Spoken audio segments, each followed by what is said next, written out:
Líderes começaram a procurá-la em segredo, buscando conselhos e querendo saber o futuro. Mas o que mais assustava era o tom de suas previsões, sempre direto, sério e carregado de um peso espiritual que ela dizia não ser dela, mas de algo que lhe era mostrado. A morte de Kennedy mudou a forma como o mundo via Jean Dixon. Ela deixou de ser tratada como apenas uma vidente para ser vista como uma mensageira. Seus alertas começaram a ser guardados, analisados e, em muitos casos, temidos. E foi exatamente isso que aconteceu com a previsão que ela teria feito para o ano de 2026. Um novo aviso, muito mais sombrio, que ela deixou escrito antes de morrer e que agora foi redescoberto. Após a morte de Kennedy, o nome de Jean Dixon se espalhou por toda parte. Não era mais vista como uma curiosidade da mídia, mas como alguém que parecia ter acesso a informações que ultrapassavam o entendimento humano. Pouco a pouco, passou a ser procurada por figuras importantes, incluindo presidentes dos Estados Unidos, que desejavam ouvir suas previsões em segredo, longe da imprensa e do público. Entre eles, destacam-se Richard Nixon e Ronald Reagan, que mantinham contato com ela em momentos delicados de suas carreiras. Mas não foram apenas os políticos que se aproximaram. Líderes religiosos, inclusive dentro do cristianismo, passaram a consultar Jean Dixon em busca de respostas para questões espirituais. Ela dizia que suas visões não vinham de sua própria mente, mas de uma força maior. Muitas vezes mencionava que Deus permitia que ela visse certos acontecimentos como forma de alerta para que as pessoas se arrependessem, buscassem a fé e se preparassem. Esses encontros com pessoas poderosas eram sempre feitos com discrição. Ela jamais expunha detalhes dessas conversas, mas depois de sua morte, cartas e registros pessoais revelaram que muitos desses encontros tratavam de temas graves: guerras, desastres, traições políticas e até ameaças ao mundo espiritual. Diane falava com seriedade, muitas vezes chorando ao relatar o que tinha visto em suas visões. Não havia espetáculo, só preocupação. O que tornava suas profecias ainda mais assustadoras era a forma como elas se realizavam. Não era questão de sorte ou coincidência. Os detalhes que ela citava se confirmavam com uma exatidão difícil de ignorar. E em meio a tudo isso, ela deixou registrado um dos avisos mais assustadores de todos. Uma profecia reservada para um tempo futuro, ligada a um ano específico e a um evento de alcance mundial. Mas uma anotação esquecida por décadas traria um alerta ainda mais grave. Em 1962, Jean Dixon relatou uma visão diferente de todas as outras que já tivera. Ela descreveu esse momento como uma das experiências mais intensas e perturbadoras de sua vida. Era de manhã cedo, enquanto fazia suas orações, quando foi tomada por uma imagem que surgiu diante de seus olhos como um filme acelerado. O céu se abriu, revelando uma luz muito forte, mas essa luz rapidamente se transformou em escuridão. No centro dessa escuridão, surgiu um símbolo. Ela desenhou esse símbolo mais tarde em seu diário, uma figura estranha, como uma serpente enrolada em um globo, rodeada por 3 estrelas. Não conseguia entender completamente o significado, mas sentia que era algo grave, com um peso espiritual enorme. Segundo seus relatos, uma voz, que ela dizia vir do alto, sussurrou: "O tempo da escolha virá, e poucos estarão preparados." Essa visão não foi publicada na época. Ela mesma preferiu manter esse aviso em segredo, anotando apenas em seus registros pessoais e compartilhando com um pequeno grupo de pessoas próximas, por temer que a mensagem fosse mal interpretada. Mas o que mais a deixou inquieta foi que, depois dessa visão, ela começou a receber outras imagens que pareciam se conectar ao mesmo símbolo: caos social, divisões familiares e uma guerra espiritual acontecendo de forma invisível. Ela dizia que aquilo que viu não era algo para aquele tempo, mas para um futuro ainda distante. Mesmo assim, sentia que era necessário registrar. Seu tom, nas anotações, é de urgência e angústia. A sensação que ela descreve é de que algo grandioso, vindo de cima, estaria prestes a acontecer. Um sinal no céu que marcaria o início de uma nova fase para o mundo, onde muitos se perderiam e poucos manteriam a fé. Pouco tempo após a visão do símbolo no céu, Jim Dixon escreveu sobre algo que a perturbava cada vez mais: o início de um conflito espiritual que não seria percebido pelas pessoas comuns. Ela dizia que esse confronto começaria de maneira silenciosa, escondido atrás de problemas do dia a dia. Não haveria sirenes, explosões ou anúncios na televisão. Seria algo interno, invisível, que se espalharia de forma lenta, mas certeira, no coração das pessoas. Ela usava uma expressão forte em suas anotações: um veneno invisível. Segundo ela, esse veneno se infiltraria nas famílias, nos relacionamentos, nas igrejas e até nas lideranças mundiais. Ele não viria com aparência de maldade, mas se apresentaria como algo bom, justo e até necessário. Mas por trás dessa aparência estaria o engano, a manipulação e a perda da fé verdadeira. Para Diane, essa era a fase mais perigosa do conflito, quando o mal se disfarça de luz. Suas palavras alertavam que as pessoas deixariam de enxergar a verdade, e muitos seriam levados por doutrinas falsas, promessas vazias e líderes enganadores.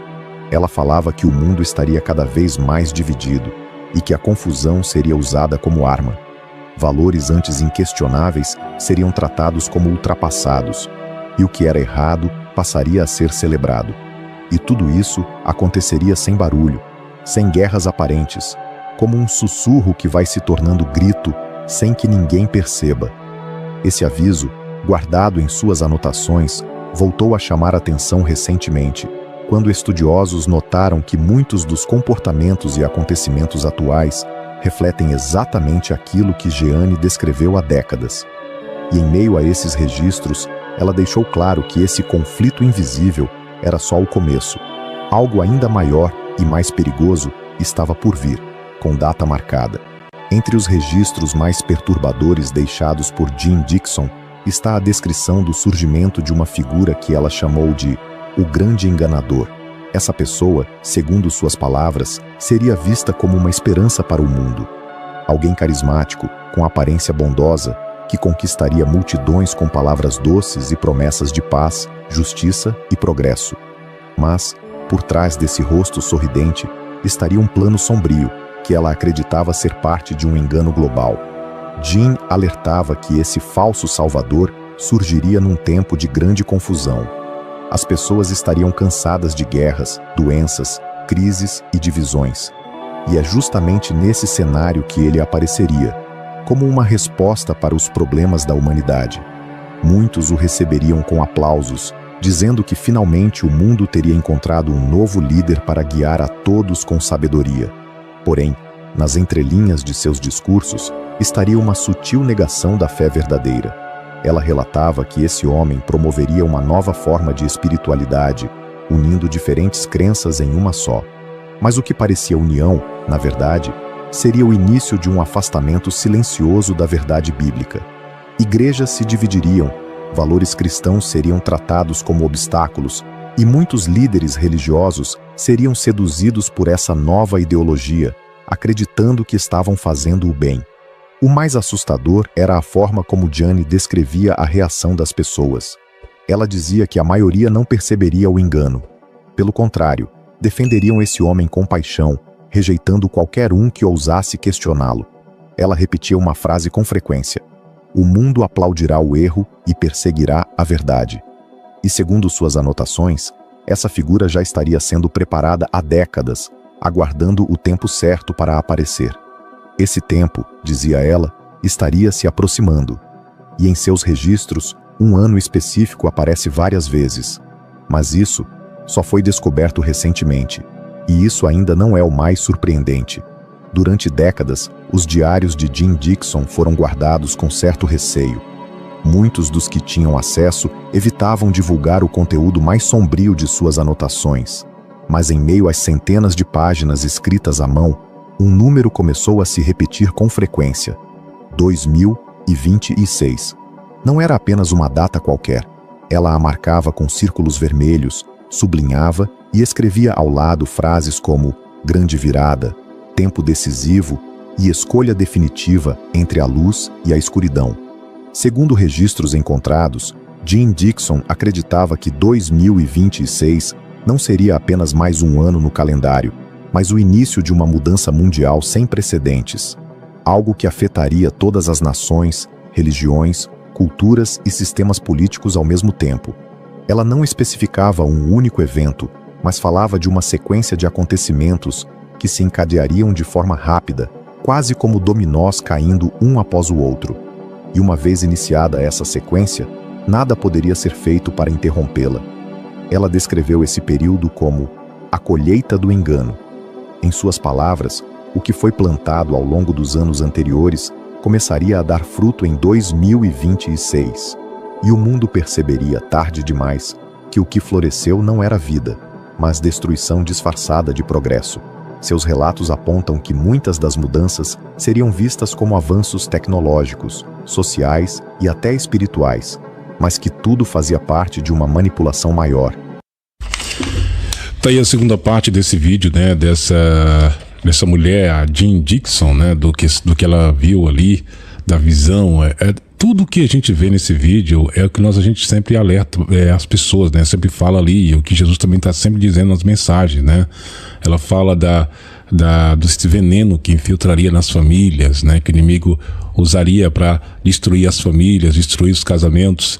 Também as promessas vazias que viria e que as pessoas aplaudiriam o erro. Está acontecendo tudo hoje praticamente, né?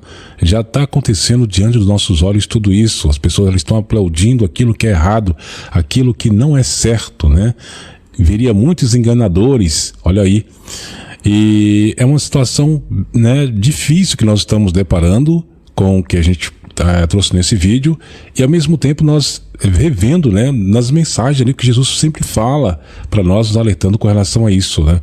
E que seria a minoria das pessoas que sobrariam, né? Que não seriam todas as pessoas que concordariam com esses erros que estão acontecendo aí na igreja.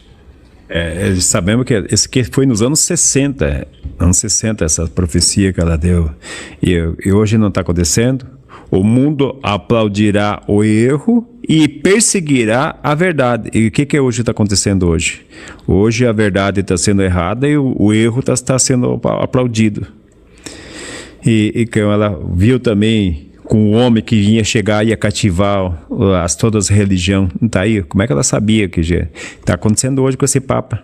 Olha o que Jesus falou nessa mensagem, profeta que foi, vou ler um pedaço aqui, ó. A limpeza, dia 15 de maio de 2005, ele fazia, ó.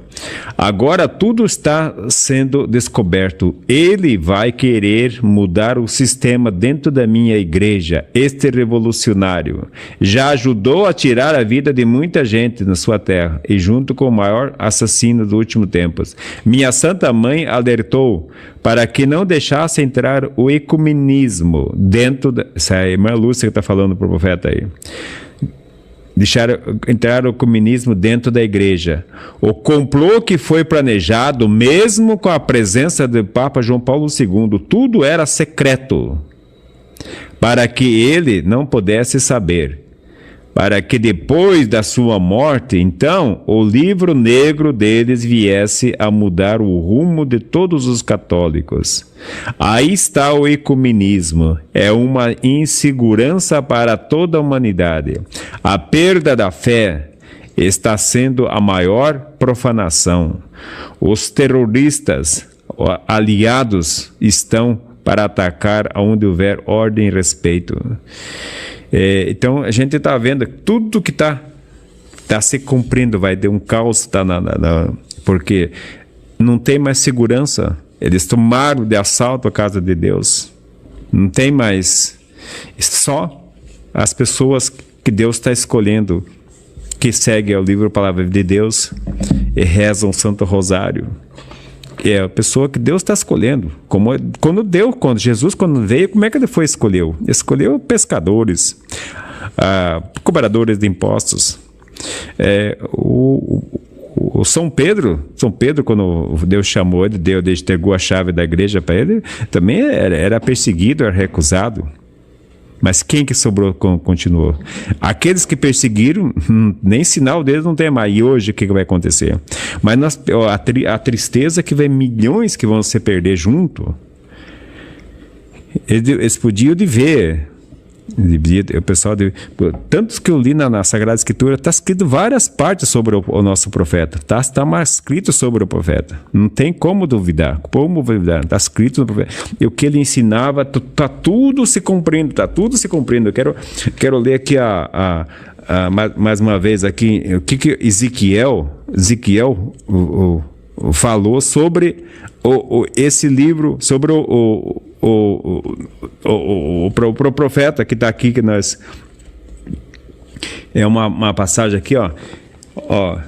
Ezequiel 34 diz assim: já por falta de pastores, padres e bispos, foram as minhas ovelhas entregues à pilhagem e serviram de pasto às feras, pois os meus pastores não têm um mínimo de cuidado com elas, o que em vez de pasteá-las, eles só têm procurado se fartar eles próprios. O que vemos hoje os padres, os bispos hoje andando no luxo, na vaidade? Eles próprios. E aqui Jesus fala: pois eis que diz o Senhor Javé, vou tomar eu próprio o cuidado das minhas ovelhas, velarei sobre elas. Quem que é eu próprio? Deus está falando, ele mesmo, ele está tomando através do profeta. Deus não ia aparecer, nascer de novo aqui, para dizer agora, não, porque eles iam crucificar de novo. Então ele teve que escolher o profeta, que está na Bíblia, está escrito, no profeta, para ele orientar os filhos dele.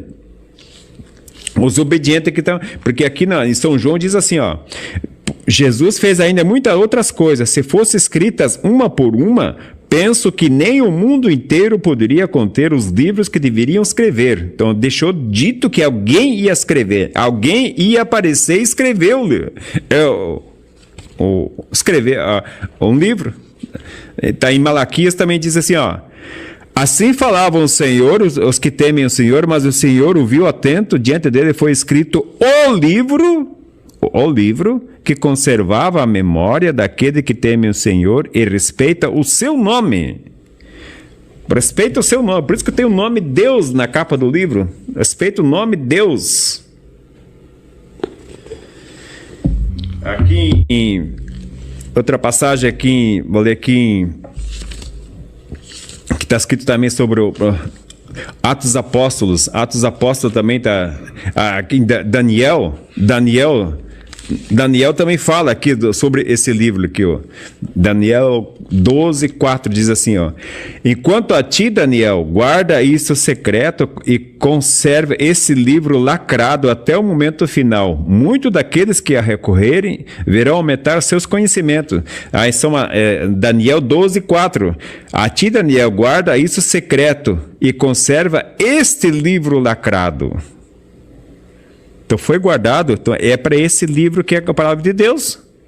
Muitos dizem que é a Bíblia, mas a Bíblia tem 40 poucos livros. O livro para Deus, a Bíblia não foi guardada em secreto, né? A Bíblia, todo mundo está lendo a Bíblia. Aqui em Atos dos Apóstolos também fala sobre o profeta aqui, Atos dos Apóstolos 3, diz assim, já dissera Moisés, o Senhor nosso Deus vos suscitará entre os vossos irmãos um profeta semelhante a mim. A esse ouvireis em tudo que ele vos disser. Todo aquele que não ouvir esse profeta será exterminado no meio do povo. É Atos dos Apóstolos, Novo Testamento. Quem é esse profeta aqui? Por que os padres nunca falam sobre essa passagem? Um profeta semelhante a Moisés. Deus vos suscitará entre os vossos irmãos um profeta semelhante a mim, ó Moisés, e a este ouvireis em tudo que ele vos disser. Todo aquele que não ouvir esse profeta será exterminado no meio do povo.